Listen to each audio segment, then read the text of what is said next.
എല്ലാവർക്കും പുതിയ വീഡിയോയിലേക്ക് സ്വാഗതം. അപ്പോൾ നമ്മൾ ഇന്ന് ചെയ്യാൻ പോകുന്നത് എങ്ങനെ സോൾഡറിങ് ആണൊന്നും ഇല്ലാതെ എങ്ങനെ ഇങ്ങനെയുള്ള ഒരു സ്റ്റീരിയോ നമുക്ക് റിപ്പയർ ചെയ്തെടുക്കാമെന്നാണ് ഇന്നത്തെ വീഡിയോ. അപ്പോൾ ഇത് വർക്ക് ചെയ്യാതൊരു സ്റ്റീരിയോ, ഡെഡ് ആയിട്ടുള്ളൊരു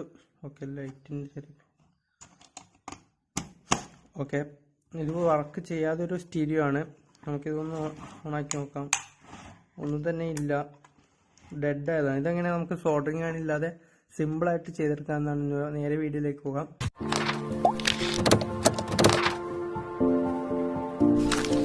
അതായത് നമുക്കിതൊന്നൊക്കെ അഴിച്ചെടുക്കാൻ വേണ്ടി പറ്റും. നമുക്ക് സ്ക്രൂ ഒന്ന് അഴിച്ചെടുക്കണം.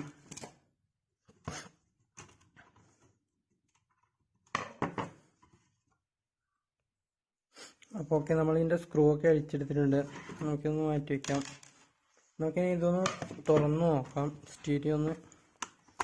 അപ്പോൾ എന്താണ് ചെയ്യേണ്ടതെന്ന് ജസ്റ്റ് ഒന്ന് കാണിക്കാൻ വേണ്ടിയിട്ടാണ്. അപ്പോൾ ഇതുപോലെയുള്ള സ്റ്റീരിയോ നിങ്ങൾ വീട്ടിലൊക്കെ ഉണ്ടാവും. അപ്പോൾ വെറുതെ മൂലൊക്കെ ഇട്ട് കളയായിരിക്കും ചെയ്യുന്നത്. അപ്പോൾ ചെറിയ ട്രിക്കോടെ നമുക്കിതൊന്ന് സിമ്പിളായിട്ട് തന്നെ ചെയ്തെടുക്കാവുന്നതാണ്. നമ്മൾ ഈ ബോർഡ് തുറക്കുമ്പോൾ തന്നെ നമുക്ക് കാണാൻ പറ്റുന്നത് ഇങ്ങനൊരു ബോർഡാണ്. ഇത് ഓൾറെഡി അഴിച്ചിട്ടുണ്ട്. അപ്പോൾ ഇത് കംപ്ലൈൻ്റ് ആയതാണ്. അങ്ങനെ ഇത് ഡയറക്റ്റ് എങ്ങനെ ചെക്ക് ചെയ്ത് നോക്കാം. അതിന് മുമ്പ് നമുക്ക് ഇതൊക്കെ ഒന്ന് വിടിയിക്കാം.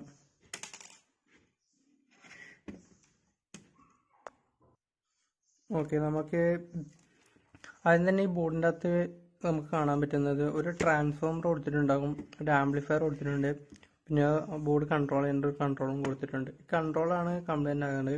അപ്പോൾ അത് കംപ്ലൈൻ്റ് ആയി എങ്ങനെ സിമ്പിളായിട്ട് സോൾഡറിങ് ആണില്ലാണ്ട് നമുക്ക് റിപ്പയർ ചെയ്യാമെന്നാണ് പറയുന്നത്. പിന്നെ നമ്മൾ ചെക്ക് ചെയ്യേണ്ട കുറച്ച് കാര്യങ്ങളുണ്ട്. അത് നിങ്ങൾക്ക് ഞാൻ സിമ്പിളായിട്ട് പറഞ്ഞുതരാം. അപ്പോൾ ഇതിൻ്റെ അകത്ത് മെയിനായിട്ട് ഒരു IC ഉണ്ടാവും, റെഗുലേറ്റർ IC ആണിത്. 7805 എന്ന് പറഞ്ഞ ഒരു IC ഉണ്ടാകും. നമുക്ക് വാല്യൂടെ നോക്കിയാൽ കാണാൻ വേണ്ടി പറ്റും. അപ്പോൾ ഇങ്ങനെയുള്ള IC കേടായാൽ നമുക്കിതൊന്ന് മാറി വെച്ചാൽ തന്നെ ഇത് ബോർഡ് വർക്ക് ചെയ്യുന്നതാണ്. ഇത് 5 വോൾട്ടാണ് പ്രവർത്തിക്കുന്നത്. അപ്പോൾ നമ്മൾ അതിലേക്കൊന്നും കടക്കുന്നില്ല. സിമ്പിളായിട്ട് ഇത് എങ്ങനെ കേടായാൽ മാറ്റാമെന്നാണ് നമ്മൾ ചെക്ക് ചെയ്ത് നോക്കുന്നത്. അപ്പോൾ നമുക്കിത് ആദ്യം തന്നെ ഈ IC 5 വോൾട്ട് കിട്ടുന്നുണ്ടോ എന്ന് നമുക്ക് മൾട്ടിമീറ്ററിൽ നിന്ന് ചെക്ക് ചെയ്ത് നോക്കാം. അപ്പോൾ നമ്മൾ മൾട്ടിമീറ്റർ എടുത്തിട്ടുണ്ട്. മൾട്ടിമീറ്റർ എടുത്തിട്ട് നമുക്ക് സ്റ്റേഷൻ ബോക്സ് ഒന്ന് ഓണാക്കി നോക്കാം. ബോർഡ് ഞാൻ ഓണാക്കിയിട്ടുണ്ട്.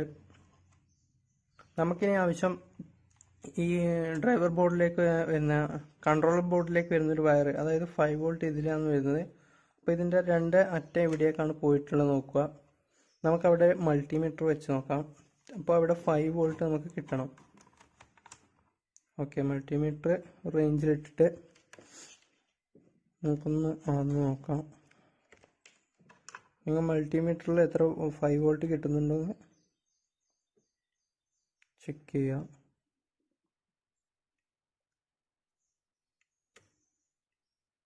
നമുക്ക് മൾട്ടിമീറ്ററിൽ ചെക്ക് ചെയ്യുമ്പോൾ 5 വോൾട്ട് കിട്ടുന്നുണ്ട്.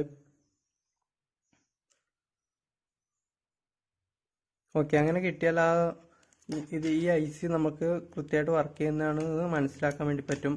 അപ്പോൾ ആ ബോർഡിനൊന്നും തന്നെ കംപ്ലൈൻ്റ് ഇല്ല. അപ്പോൾ ഈ സെക്ഷനാണ് കംപ്ലൈൻറ്റ്. നമുക്കതെങ്ങനെ സിമ്പിളായിട്ട് മാറ്റിയെടുക്കാൻ നോക്കാം. അപ്പോൾ നമുക്ക് തന്നെ ആവശ്യം ഈ ബോർഡ് നമുക്ക് വാങ്ങാൻ വേണ്ടി പറ്റും.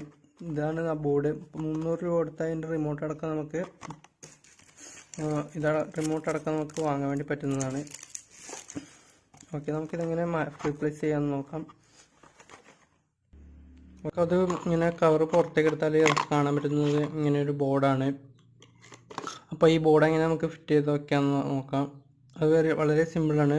നമ്മൾ ആദ്യം സ്ക്രൂ ഒക്കെ അഴിച്ചെടുത്ത ബോർഡ് നമുക്ക് ജസ്റ്റ് പുറത്തേക്കൊന്ന് എടുക്കുക. അപ്പോൾ ഇതിൻ്റെ സ്ഥാനത്തേക്ക് നമ്മൾ ഇപ്പോൾ വാങ്ങിച്ച പുതിയ ബോർഡുണ്ട്, അത് ഒന്ന് റീപ്ലേസ് ചെയ്ത് കൊടുക്കുക.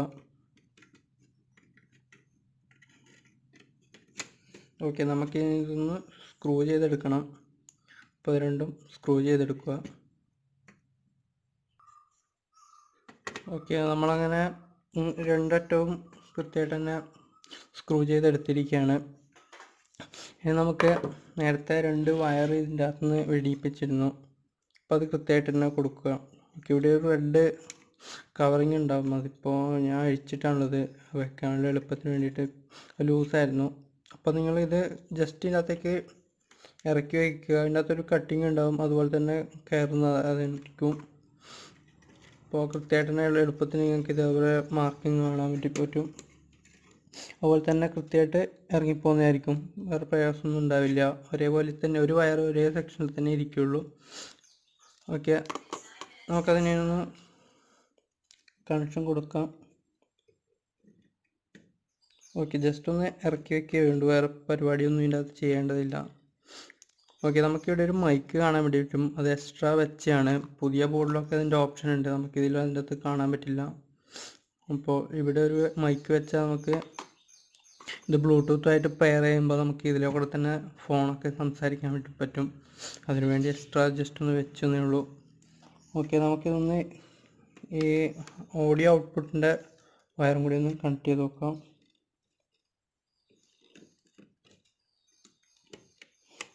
ഓക്കെ, ഇതിൻ്റെ വർക്കിംഗ് വർക്ക് കഴിഞ്ഞു. ഇതിന് സോൾഡറിങ് ഒന്നും ആവശ്യമില്ല.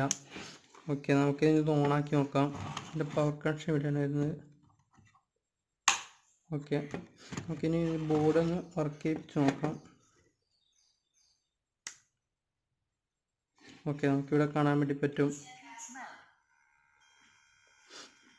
ഓക്കെ, നമുക്കൊരു പെൻ ഡ്രൈവർ എടുത്ത് നമുക്ക് കണക്ട് ചെയ്ത് നോക്കാം.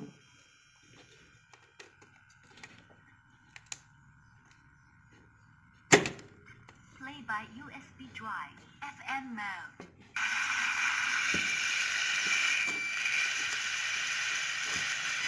Play by USB drive.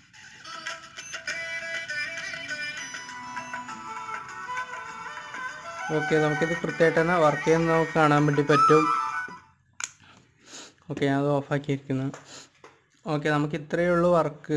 വെറുതെ ഇത് ഇങ്ങനെയുള്ള സ്റ്റീരിയോ ഒക്കെ നമ്മൾ വീട്ടിൽ മൂലക്കിട്ട് കളയാനാണ് ചെയ്യുള്ളത്. ഇപ്പോൾ കടയിലൊക്കെ കൊടുത്തത് മാറ്റുന്നതിന് 1500 രൂപ അതിന് മുകളിലൊക്കെ ചാർജ് ഈടാക്കുന്നതാണ്. അപ്പോൾ ഇങ്ങനെയൊരു സിമ്പിൾ ട്രിക്കിലൂടെ നമുക്ക് ഇതൊക്കെ മാറ്റിയെടുക്കാൻ വേണ്ടി പറ്റും. ഇങ്ങനത്തെ ബോർഡൊക്കെ നമുക്ക് ഇലക്ട്രോണിക്സ് ഷോപ്പിൽ കൊടുത്താൽ 300 രൂപ 250 രൂപയ്ക്കൊക്കെ കിട്ടുന്നതാണ്.